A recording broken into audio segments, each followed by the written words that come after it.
დეკემბრის ბოლოს სვანეთში ტურისტული სეზონი იწყება. მესტიაში დასვენების მსურველებისთვის საგანგებო რეისი დაენიშნება.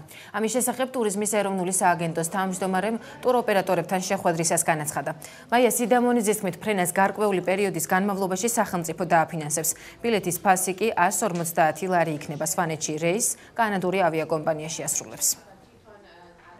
დღევანდელი შეხვედრა იყო კერძო სექტორის წარმომადგენლებთან, ტუროპერატორებთან, რათა მათ გავაცნოთ თუ რა ხდება წელს მესტიაში, რა ინფრასტრუქტურული სამუშაოები განხორციელდა და გაუზიაროთ დეტალები მის შესახებ, რომ უკვე დეკემბრის ბოლოდან შესაძლებელი იქნება გაფრენა მესტიაში, იქაო რაშენებულ აეროპორტში.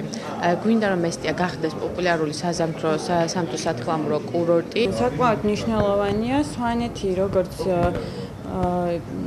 ტურისტული ადგილი კურორტი უკვე რამდენიმე წელია, ბოლო 2 წელია საკმაოდ აქტუალურია როგორც ზაფხულის სეზონში და მოთხოვნა არის ნამდვილად უკვე ზამთარში ცხოველი ტურისტებისგან არის დაინტერესება და ძალიან მნიშვნელოვანია ეს ფრენა ავიარეისების დაწყება